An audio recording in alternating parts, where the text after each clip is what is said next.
It's a major fallout of the diplomatic row between the US and the UK. The UK ambassador to the United States, Sir Kim Darroch, has stepped down. It is a tiff that was triggered by leaked emails, and not just any emails, but confidential mails from the UK ambassador in Washington detailing his assessment of the American government. This diplomat, Sir Darroch, described the Trump administration as, quote-unquote, uniquely dysfunctional and inept, and the American president as insecure. The memos attacked Trump personally, warning that his career would, quote-unquote, end in disgrace. Not surprisingly, Donald Trump hit back. Exchanging insults is his forte.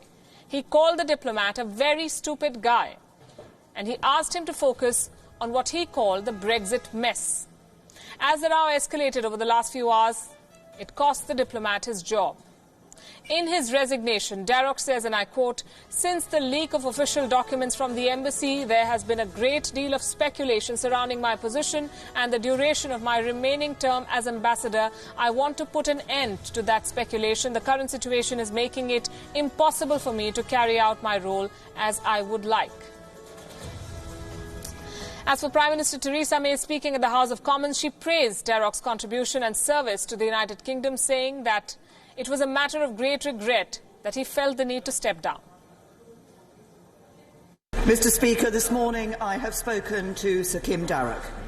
I have told him that it is a matter of great regret that he has felt it necessary to leave his position as ambassador in Washington.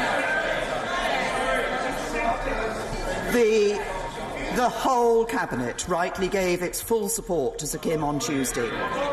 Sir Kim has given a lifetime of service to the United Kingdom, and we owe him an enormous debt of gratitude.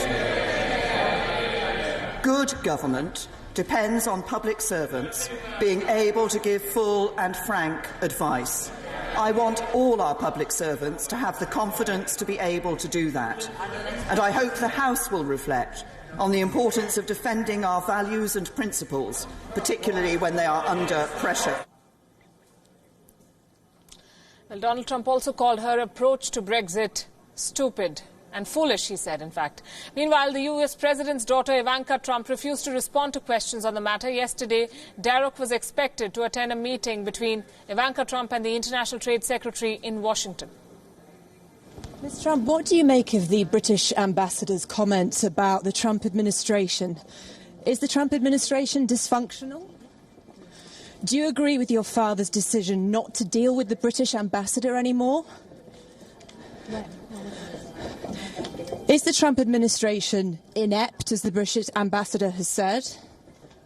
Can we get a quick word on that, please? No word.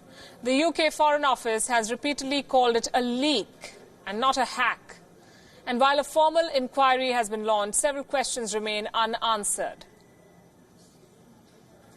Well, indeed, and I think a lot of politicians here in the UK have actually praised Sir Kim for essentially stepping aside gracefully. He said in his statement that it would be impossible for him to continue as UK ambassador to the US, particularly, we would assume, with what has been said on Twitter by Donald Trump, the US president. And we know that Trump enjoys taking to Twitter to voice his opinions on things, of course, Twitter being almost a direct line to the US president and his thought process. He yesterday called Sir Kim Darroch pompous and a very stupid guy, in Trump's words, and, as you said earlier, said that Sir Kim had been upset with the Trump administration over the fact that they had criticised the UK government's handling of Brexit, with Donald Trump suggesting that he had told Theresa May how to go about it correctly. So, as we see, this diplomatic row has to some extent come to a bit of an end now with this resignation. It has been ongoing for several days following the leaked emails in which Sir Kim called the US administration, Trump's administration, inept. He'd also said that it was unlikely it would become less dysfunctional or less politically clumsy. And of course, the Trump administration had hit back via those tweets by Donald Trump, saying that they would no longer deal with Sir Kim, obviously making his position as US ambassador quite a tricky one going on from that. So he has decided to step aside.